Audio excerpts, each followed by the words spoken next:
예수께서 안식 후 첫날 이른 아침에 살아나신 후 전에 7 귀신을 쫓아내어 주신 막달라 마리아에게 먼저 보이시니, 마리아가 가서 예수와 함께하던 사람들이 슬퍼하며 울고 있는 중에 이 일을 알림해 그들은 예수께서 살아나셨다는 것과 마리아에게 보이셨다는 것을 듣고도 믿지 아니하니라. 그 후에 그들 중 2 사람이 걸어서 시골로 갈 때 예수께서 다른 모양으로 그들에게 나타나시니 2 사람이 가서 남은 제자들에게 알리었으되 역시 믿지 아니하니라. 그 후에 11 제자가 음식 먹을 때 예수께서 그들에게 나타나사 그들의 믿음 없는 것과 마음이 완악한 것을 꾸짖으시니, 이는 자기가 살아난 것을 본 자들의 말을 믿지 아니함일러라. 너희는 온 천하에 다니며 만민에게 복음을 전파하라. 믿고 세례를 받는 사람은 구원을 얻을 것이요 믿지 않는 사람은 정죄를 받으리라. 믿는 자들에게는 이런 표적이 따르리니 곧 그들이 내 이름으로 귀신을 쫓아내며 새 방언을 말하며 뱀을 집어올리며 무슨 독을 마실지라도 해를 받지 아니하며 병든 사람에게 손을 얹은즉 나으리라. 주 예수께서 말씀을 마치신 후에 하늘로 올려지사 하나님 우편에 앉으시니라.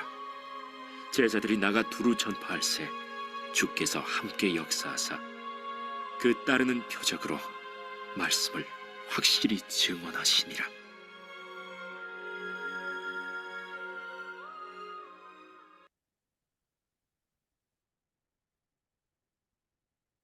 오늘 본문의 말씀으로서 마가복음을 모두 마치게 됩니다. 오늘 본문은 마가복음의 마지막 부분의 말씀입니다. 마가복음의 마지막 부분의 말씀에서는요, 예수님의 부활을 믿는가? 라는 도전을 주고 있습니다. 마가복음 1장에 보면은 예수님께서 사역을 하실 때 복음을 믿으라 라는 이런 말씀을 주셨습니다. 회개하고 복음을 믿으라. 1장에서 예수님의 말씀이 첫 시작이 되었습니다. 마가복음 마지막 장에서 마지막 본문에서는 예수님의 부활을 믿는가 라는 이런 질문을 던져주고 있습니다. 마지막 부분과 첫 부분이 예수님을 향한 믿음을 주제로 한 것입니다. 막달라 마리아가 부활하신 예수님을 만납니다. 막달라 마리아는 제자들에게 가서 예수님의 부활의 소식을 전하였습니다. 그러나 제자들은 믿지 않았습니다. 예수님께서는 엠마오로 내려가는 2 제자들에게 나타났습니다.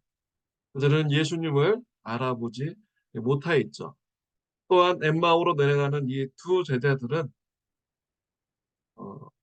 부활하셨다는 예수님의 그런 소식을 들었는데도 그들은 믿지 않는 이런 자들이었습니다. 나중에 예수님께서 그들에게 구약 성경에 예언된 예수님의 고난과 부활의 말씀을 전해 주자, 풀어주자, 그들이 나중에 부활에 대한 믿음을 가졌습니다. 엠마오로 내려가는 이 2 제자, 그들은 부활의 소식을 들었음에도 불구하고 믿지 못하고 내려가는 이런 제자들이었죠. 14절 말씀에 보면요, 부활하신 예수님께서 제자들이 모여서 식사할 때 나타났었습니다. 예수님께서는 부활을 믿지 않는 제자들을 꾸짖으셨습니다.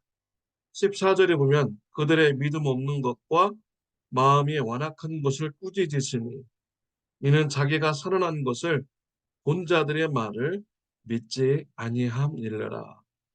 예수님께서 부활을 믿지 않는 제자들을 꾸짖으셨습니다. 사랑하는 성도 여러분, 여러분들은 예수님의 부활의 소식에 대해서 어떻게 생각을 하십니까? 예수님께서 부활하셨다는 것을 믿으십니까? 아니면 믿지 않으십니까? 믿지 않는다면 예수님께서 믿음 없는 것을 보시고 꾸짖으시게 됩니다. 예수님께서는 부활을 믿지 않는 제자들을 왜 꾸짖으셨을까요? 부활을 믿는 것이 매우 중요하기 때문입니다. 부활을 믿지 않으면 어떻게 됩니까? 고린도전서 15장 17절 18절을 보면 그리스도께서 다시 살아나신 일이 없으면 너희의 믿음도 헛되고 너희가 여전히 죄 가운데 있을 것이요 또한 그리스도 안에서 잠자는 자도 망하였으리니 라고 했습니다. 부활을 믿지 않으면요 여전히 죄 가운데 있는 자들이 되는 것입니다. 여전히 심판받는 자가 되는 것이죠. 지옥에 갈 수밖에 없는 자가 되는 것입니다. 부활을 믿는 것, 예수님의 부활을 믿는 것이 그렇게 중요한 것입니다. 예수님의 부활의 사건은 우연한 사건이 아닙니다. 누가복음 24장 44절 48절에 보면 또 이르시되 내가 너희와 함께 있을 때에 너에게 말한 바 곧 모세의 율법과 선지자의 글과 시편에 나를 가리켜 기록된 모든 것이 이루어져야 하리라 한 말이 이것이라 하시고 이에 그들의 마음을 열어 성경을 깨닫게 하시고 또 이르시되 이같이 그리스도가 고난을 받고 제3일에 죽은 자 가운데서 살아날 것과 또 그의 이름으로 죄사함 받게 하는 회개가 예루살렘에서 시작하여 모든 족속에게 전파될 것이 기록되었으니 너희는 이 모든 일의 증인이라. 예수님의 십자가의 죽음과 부활은 갑작스럽게 일어난 사건이 아닙니다. 이미 오래전 구약 성경에서부터 예언된 말씀이시죠.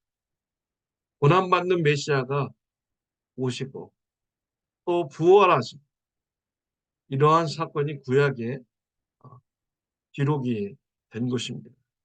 이 말씀이 이루어져서 예수님께서 십자가에서 고난받고 죽으셨고 3일 만에 다시 살아난 것입니다.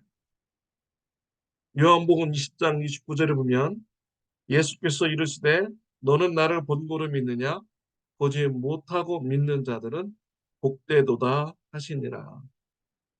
이 말씀은 의심 많은 도마에게 예수님께서 주신 말씀입니다.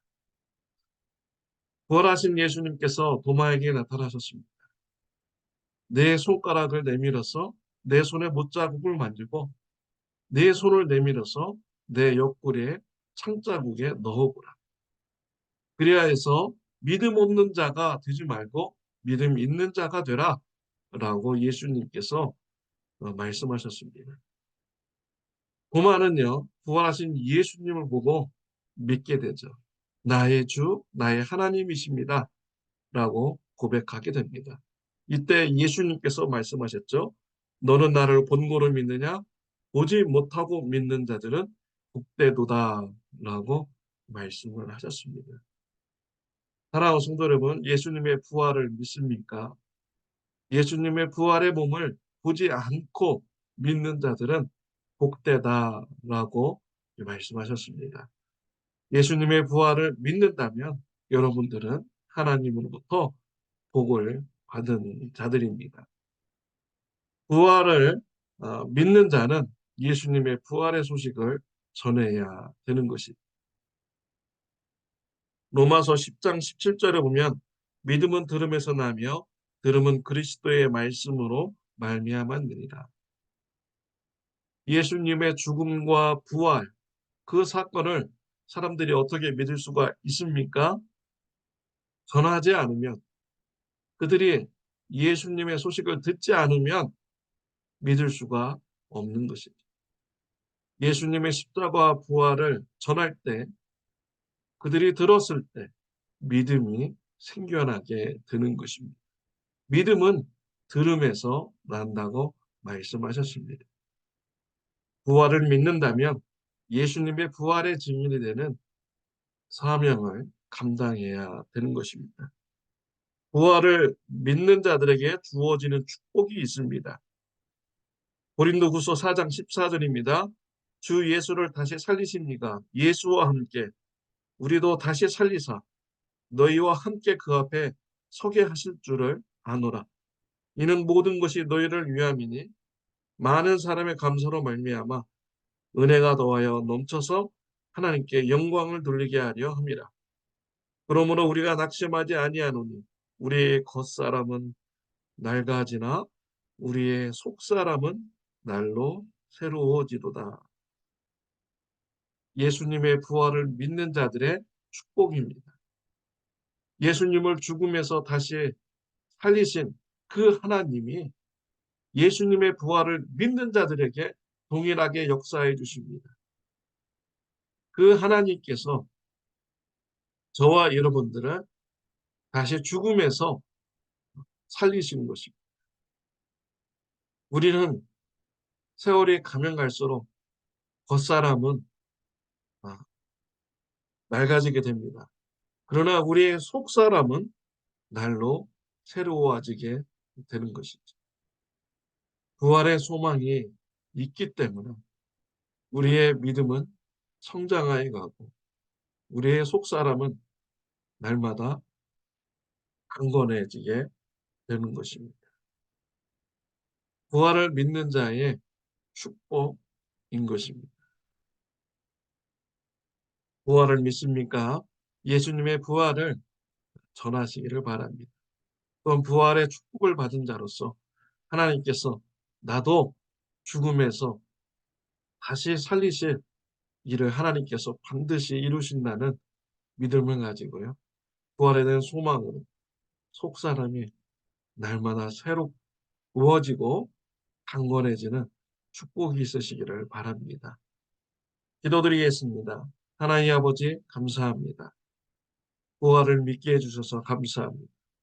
예수님을 부활시키신 그 하나님께서 부활을 믿는 저와 우리 성도님들을 다시 부활시켜 주실 줄 믿습니다. 부활의 날을 바라보면서 속사람이 날마다 새로워지고 강건해지는 축복이 있게 하여 주옵소서. 부활의 증인의 삶 되게 하여 주옵소서. 예수님의 이름으로 기도드렸습니다. 아멘. 부활의 증인의 삶이 되시기를 바랍니다.